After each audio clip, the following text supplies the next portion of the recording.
A Guerra Santa. A grande batalha entre o bem e o mal na cidade de Alma Humana. Capítulo 7.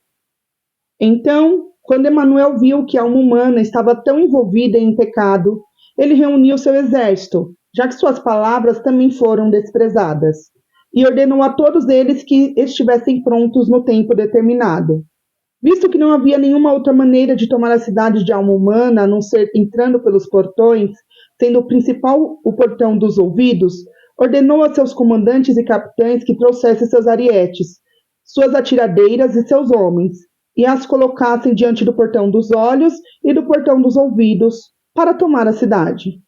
Quando Emanuel terminou as preparações para entrar em batalha contra Diabolos, ele enviou novamente uma mensagem para saber da cidade de alma humana se eles se renderiam de maneira pacífica ou se ainda estavam decididos a fazê-lo tomar medidas extremas. Então, os homens, junto com Diabolos, seu rei, convocaram um concílio de guerra e decidiram algumas propostas que seriam oferecidas a Emanuel e, se ele as aceitasse, então concordariam. Em seguida, decidiram quem seria enviado como mensageiro. Na cidade de Alma Humana havia um ancião, um diaboliano, e seu nome era relutante a humilhar-se, um homem severo em seus modos, e um grande agente de diabos. Então, decidiram enviá-lo e colocar em sua boca o que ele deveria dizer. O homem dirigiu-se até o acampamento de Emanuel, e ao chegar lá foi escolhido um momento para lhe prestarem audiência. Quando o homem chegou, após fazer algumas cerimônias diabolianas, ele começou a dizer: Grande Senhor, para que seja conhecido de todos os homens que meu mestre é um príncipe de boa natureza, ele me enviou para falar ao seu senhorio que ele está muito disposto a entregar em suas mãos metade da cidade de alma humana, a fim de não entrar em guerra. Estou aqui para saber se sua grandeza aceitará a proposta. Então respondeu Emanuel: A cidade inteira é minha por herança e compra, portanto, não abrirei mão de metade. Então disse o senhor relutante a humilhar-se: Senhor, meu mestre disse que ele ficará feliz em colocá-lo como senhor nominal e titular de todos, contando que ele possua uma parte. A isso Emanuel respondeu: A cidade inteira é minha, não só em nome e em palavra. Portanto, eu serei o único dono e senhor de tudo, ou de nada, em alma humana. De modo, o senhor relutante a humilhar-se falou novamente: Senhor, considere a condescendência de meu mestre. Ele diz que ficará satisfeito se puder ter algum lugar em alma humana onde possa viver secretamente, e você será o senhor de todo o resto. Então respondeu um príncipe de ouro: Tudo que meu pai me deu deve ser entregue a mim, e de tudo que ele me deu não perderei nada. Não, nem uma unha, nem um cabelo. Portanto, também não concederei a ele nem mesmo o menor pedaço de alma humana para habitar. Tudo será meu.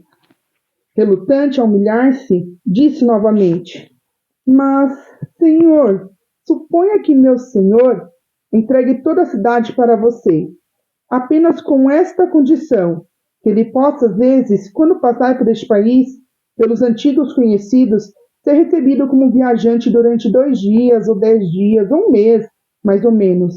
Algo tão pequeno assim não pode lhe ser concedido? Emanuel respondeu: Não.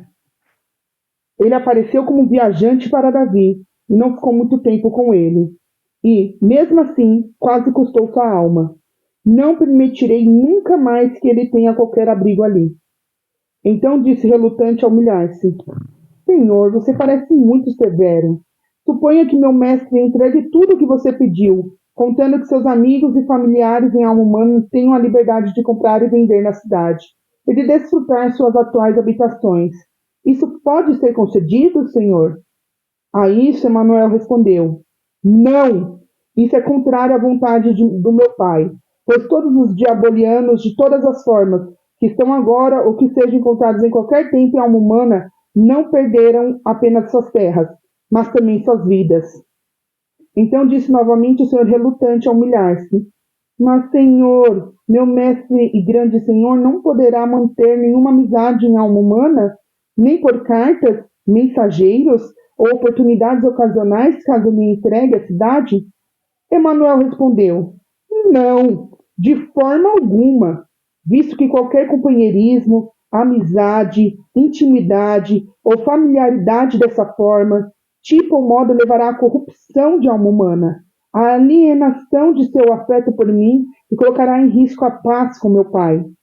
O senhor, relutante a humilhar-se, acrescentou ainda: Mas, grande senhor, já que meu mestre tem muitos amigos, e aqueles que são queridos para ele em alma humana, será que não poderá, se ele se separar deles, conceder-lhes, como achar adequado, recordações de seu amor e bondade para com eles, a fim de que a alma humana, quando ele for embora, olhe para tais presentes de bondade recebidos de um velho amigo e lembre-se dele, que foi seu rei, e das diversas vezes que desfrutaram um do outro enquanto viviam juntos em paz? Então respondeu Emanuel: Não, pois se a alma humana vier a ser minha, não admitirei ou consentirei que haja nem mesmo um traço, fragmento ou pó de diabos deixado para trás como símbolo de recordações concedidas a ninguém em alma humana, para assim lembrarem-se da terrível comunhão que havia entre eles. Bem, senhor, disse o senhor relutante a humilhar-se, eu tenho mais uma coisa para propor, e então terei chegado ao fim da minha missão. Suponha que, quando meu mestre tiver ido embora de alma humana, alguém que continuar morando na cidade precise resolver algum assunto muito importante que, se negligenciado, poderá quebrar o acordo. E suponha, senhor, que ninguém mais possa ajudar nesse caso tão bem quanto meu mestre e senhor. Meu mestre não poderá ser chamado para resolver questão tão urgente? Ou se não puder entrar na cidade, ele e a pessoa em questão não poderão se encontrar em algum dos vilarejos próximos à alma humana e ali resolver frente a frente tal questão? Essa foi a última das enganosas propostas que o senhor relutante a humilhar-se fez para Emanuel em nome de seu mestre Diabolos. Mas Emanuel não aceitou. Ele falou: Não haverá caso ou assunto, ou problema que aconteça à alma humana, depois que seu mestre for embora, que não poderá ser resolvido pelo meu pai. Além disso, será um grande descrédito para a sabedoria e habilidade do meu pai permitir que alguém de alma humana busque diabos para aconselhar-se, quando eles são aconselhados para que em tudo, por sua oração e súplica, apresente seus pedidos a seu pai. Além do mais, se isso fosse concedido, seria como permitir a abertura de uma porta para que diabos e diabolianos em alma humana esquematizassem, tramassem e realizassem seus objetivos de traição para a tristeza de meu pai e minha, bem como para a destruição final de alma humana. Quando o senhor relutante a humilhar-se ouviu essa resposta, pediu licença da presença de Emanuel e saiu, dizendo que levaria a conversa sobre esse assunto para seu mestre. Então o homem partiu e chegou a Diablos em alma humana, contando-lhe tudo, inclusive como Emanuel não permitiria de forma alguma que ele, depois de deixar a cidade, tivesse algo a ver com ela ou com aqueles da cidade. Quando a alma humana e Diabolos ouviram o relato, em concordância concluíram que usariam o máximo de sua força para deixar Emanuel longe de alma humana e enviariam pausa para lamentos, sobre quem vocês já ouviram falar, para informar isso ao príncipe e seus capitães.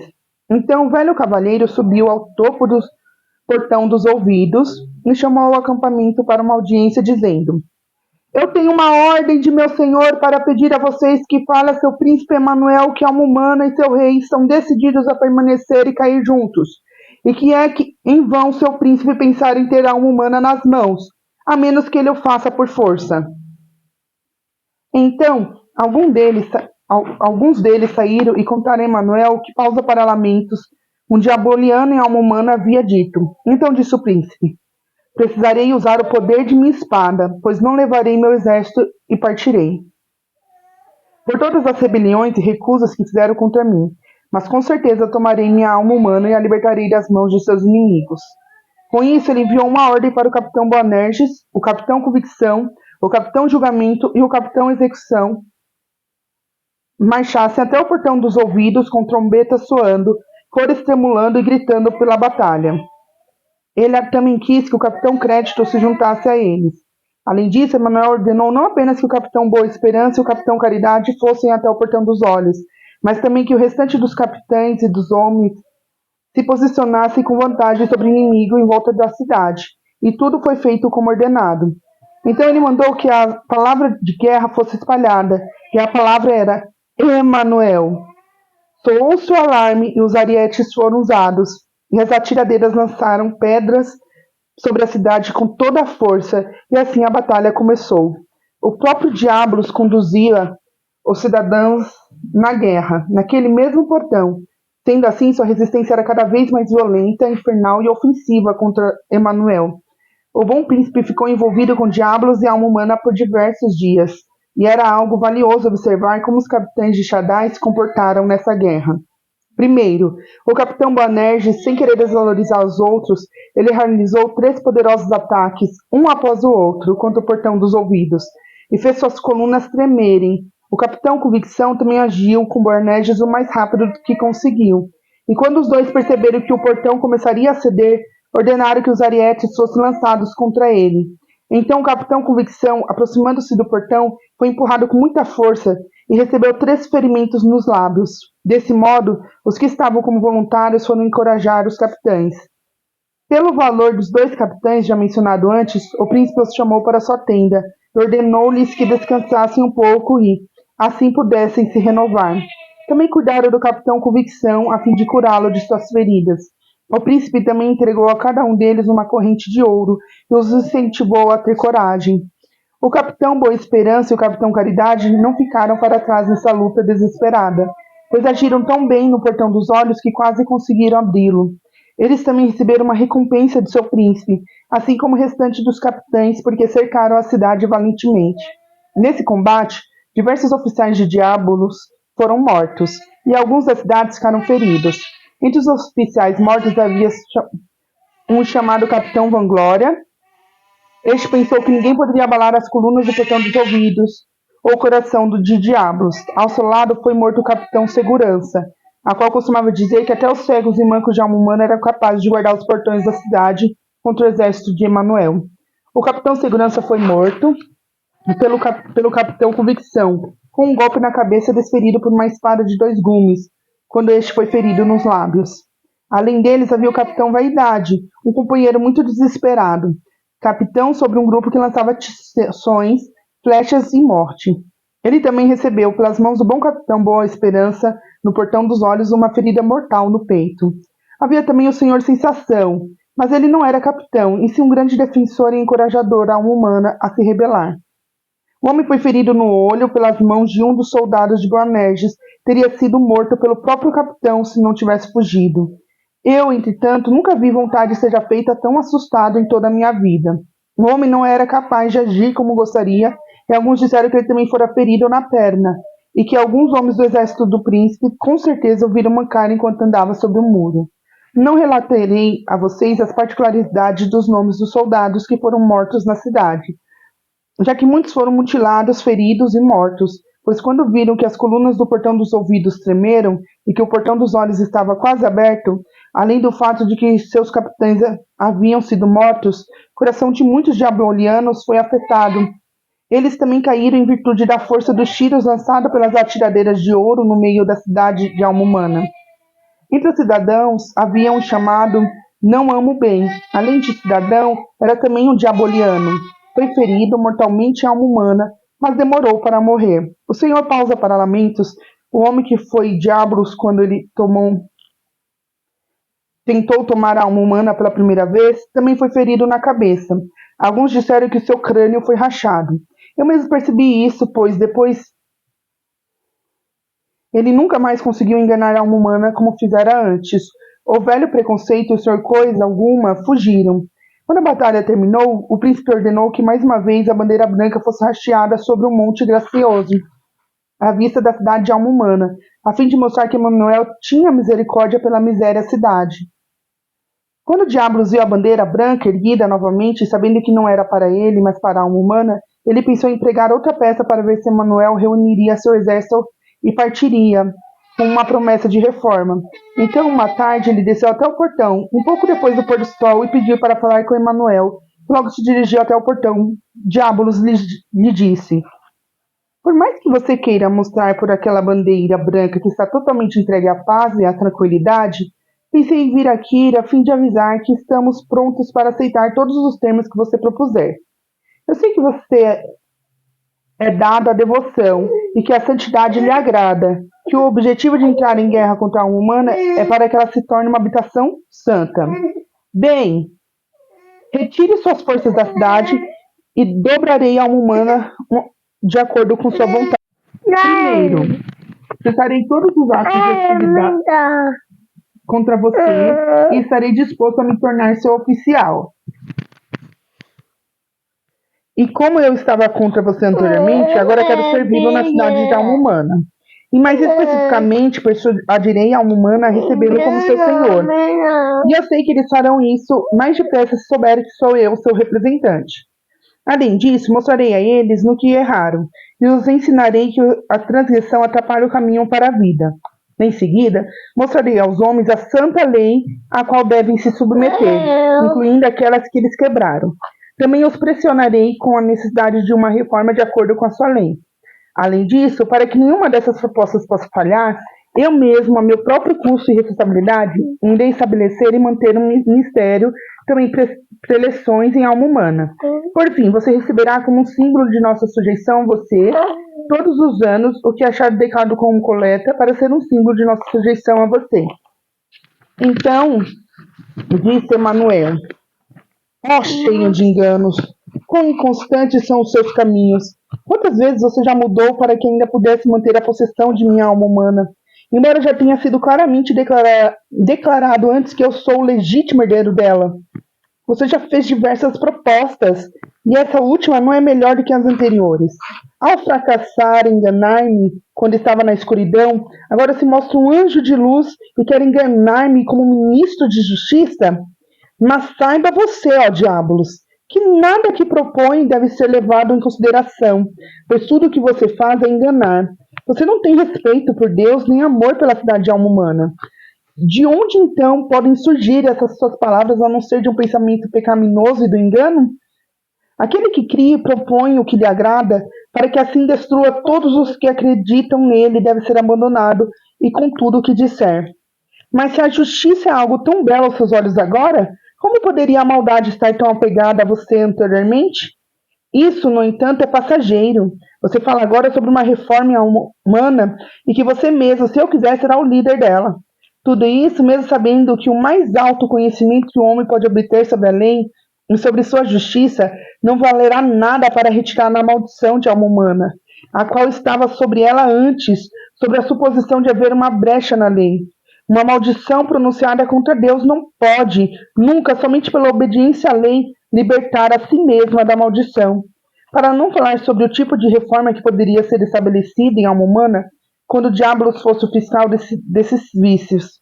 Você sabe que tudo o que disse sobre esse assunto não passa de fraude e engano, assim como era a primeira, já que essa era a última carta que você tem para jogar. Logo, muitos saberão quem você é e quando mostrar seu verdadeiro caráter, mas em sua pureza, sua luz e em sua transformação, você é visto por poucos.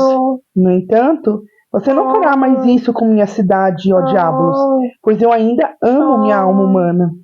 Então, Emanuel continuou seu discurso. Além disso, eu não vim a fim de entregar para a alma humana regras que devem seguir. Se eu fizesse isso, seria como você.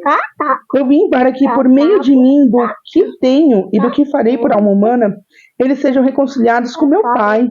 Embora tenham provocado a ira dele com seu pecado, e embora eles não possam obter misericórdia por meio da lei. Você fala para submeter esta cidade ao bem, quando não há desejo por bem em suas mãos. Fui enviado pelo meu Pai para possuí-la, para guiá-la pela destreza de minhas mãos a uma concordância com ele, que será agradável aos seus olhos. Portanto, eu a possuirei e expulsarei você.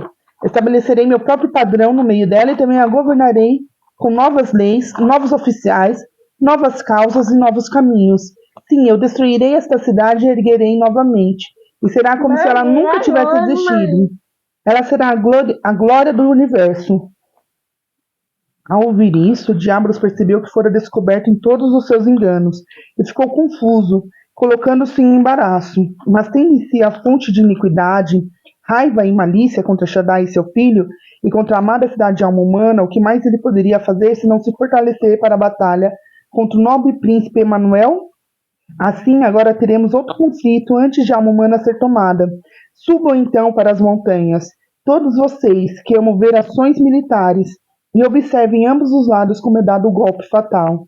Enquanto um tenta manter seu governo, o outro busca colocar-se como mestre da famosa cidade de Alma. Diabolos, portanto, retirou-se do muro para ver sua tropa, que se encontrava no coração da cidade de Alma, e Emanuel também retornou ao acampamento. Ambos, após seguirem caminhos separados, colocaram-se em uma postura adequada para iniciar uma batalha um contra o outro.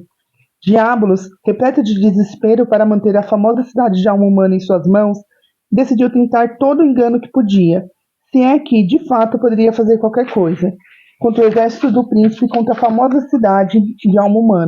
Pois veja só, não era a felicidade da tola cidade de Alma o objetivo de Diabolos, mas sua total ruína e destruição, como agora estava em vista. Para isso, ele ordenou aos seus oficiais que, quando vissem que não poderiam mais proteger a cidade, fizesse todo tipo de mal e dano que conseguissem, executando e despedaçando homens, mulheres e crianças. Pois, disse ele, é melhor demolirmos o lugar e deixá-lo um monte de ruínas do que permitir que ele seja uma habitação para Emanuel. Novamente, Emanuel, sabendo que a batalha seguinte terminaria com ele, tornando-se mestre do lugar, entregou uma ordem real a todos os oficiais, altos capitães e homens de guerra, a fim de garantir que lutassem contra diabos e todos os diabolianos, mas que fossem favoráveis, misericordiosos e mansos com os antigos moradores de alma humana. Submetam, então, a frente mais forte da batalha contra diabos e seus homens, disse o príncipe. Chegando o dia, a ordem foi dada, e os homens do príncipe armaram-se como antes, posicionaram suas forças principais contra o portão dos ouvidos e o portão dos olhos. A palavra-chave era: alma humana está ganha. E assim eles atacaram a cidade.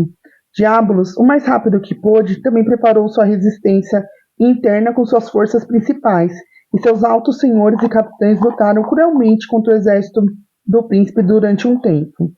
No entanto, após 3 ou 4 golpes do príncipe e seus nobres capitães, o portão dos ouvidos foi arrebentado, e as barras e os ferrolhos antes usados para trancá-lo contra o príncipe foram quebrados em milhares de pedaços.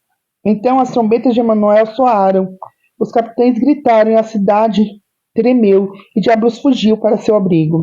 Quando as forças do príncipe abriram o portão, ele mesmo subiu e estabeleceu seu trono sobre ele, ficando seu estandarte ali, em um monte que antes fora usado por seus homens para colocar as atiradeiras.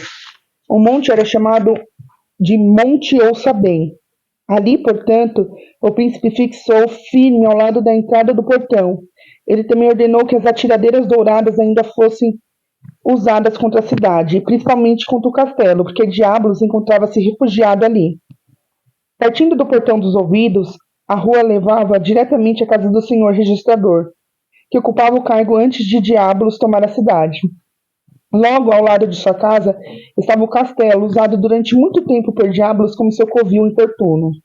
Os capitães então rapidamente esvaziaram aquela rua com suas atiradeiras para seguir caminho em direção ao coração da cidade. Em seguida, o príncipe ordenou ao capitão Boanerges, ao capitão Convicção e ao capitão Julgamento que marchassem em direção à porta do velho cavaleiro. Assim os capitães entraram na cidade de alma humana como em guerra, marchando com suas cores e chegaram até a casa do registrador, que era quase tão forte quanto o castelo. Eles também levaram consigo arietes para golpear os portões do castelo. Quando chegaram à casa do Senhor Consciência, bateram e pediram para entrar. O cavaleiro, sem saber completamente qual era o seu objetivo, manteve seu portão fechado durante toda a batalha. Assim, Boanerges ordenou-lhe que os deixasse entrar. Quando ninguém respondeu, ele golpeou o portão com ariete, e isso fez o velho homem tremer, sua casa balançar e cambalear. Então o seu registrador desceu até o portão e, como podia, com seus lábios tremendo, perguntou quem era. Boanerges respondeu: somos os capitães e comandantes do grande Shaddai e do bendito Emanuel, e ordenamos que nos entregue sua casa para uso de nosso nobre príncipe. E em seguida, o ariete deu outro golpe. Isso fez o cavaleiro tremer ainda mais. Mas mesmo assim, ele não abriu o portão. Então as forças do rei invadiram a casa com os 3 capitães anteriormente citados. A residência do registrador era um local muito conveniente para Emanuel, não apenas por ser forte e se localizar perto do castelo, mas também por ser espaçosa e estar diante do castelo, o covil onde diabos ficava, pois sentia medo de sair.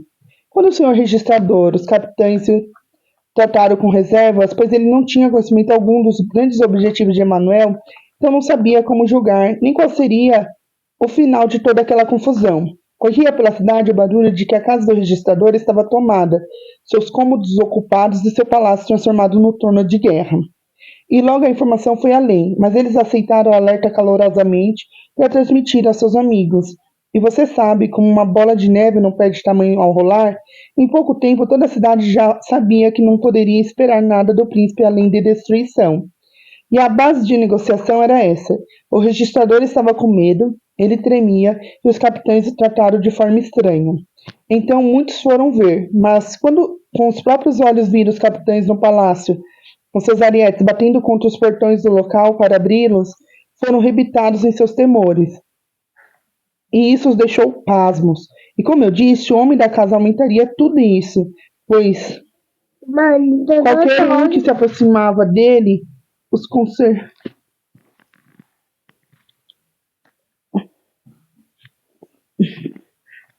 ou conversava com ele, não ouvia nada que não fosse a morte e a destruição que agora abalavam a alma humana.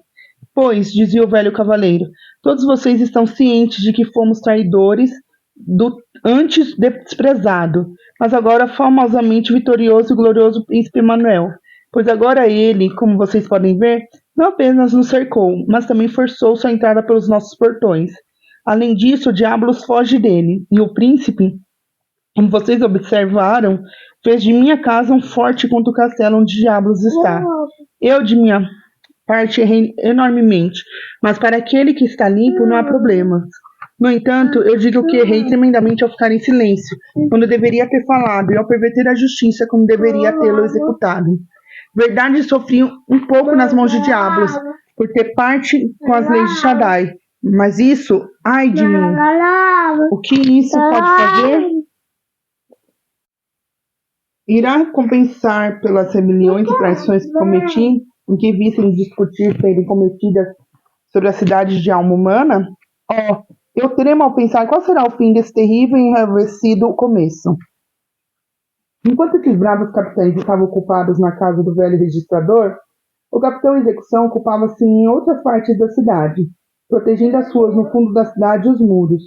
Também procurou muito o senhor vontade seja feita, e não permitiu que o homem descansasse em esquina alguma. Ele o perseguiu tanto que cansou seus homens e ficou feliz por enfiar a cabeça do senhor em um buraco. O poderoso guerreiro também derrubou 3 oficiais do senhor vontade seja feita. Um era o senhor preconceito, aquele que rachou a coroa no motim. Esse homem foi escolhido por vontade seja feita como guarda do portão dos ouvidos, e caiu pelas mãos do capitão execução. Havia também o senhor contra tudo e todos, e ele, assim como os outros, era um dos oficiais de vontade seja feita. Além de capitão das 2 armas que antes ficavam montadas no topo do portão dos ouvidos. Ele também foi derrubado pelas mãos do capitão execução. Além desses 2 havia outro, um terceiro, cujo nome era capitão traiçoeiro, um homem vil, mas em quem vontade seja feita confiava muito. O capitão execução também o derrubou com os outros. Além disso, realizou um grande massacre entre os soldados de vontade seja feita, matando muitos que estavam resistentes e inflexíveis e ferindo outros que, para diabos, estavam ágeis e ativos. Mas todos esses eram diabolianos. Não houve um homem nativo de alma humana que ficou ferido. Outras estratégias de guerra também foram realizadas por outros capitães, como no Portão dos Olhos, onde o capitão Boa Esperança e o capitão Caridade atacaram, executando muitos. O capitão Boa Esperança, com as próprias mãos, matou o capitão Cegueira, o guarda daquele portão. Cegueira era capitão de 1000 homens, aqueles que lutaram com marretas. Então, ele também perseguiu esses homens, matou vários e feriu outros, fez o restante deles esconder pelos campos.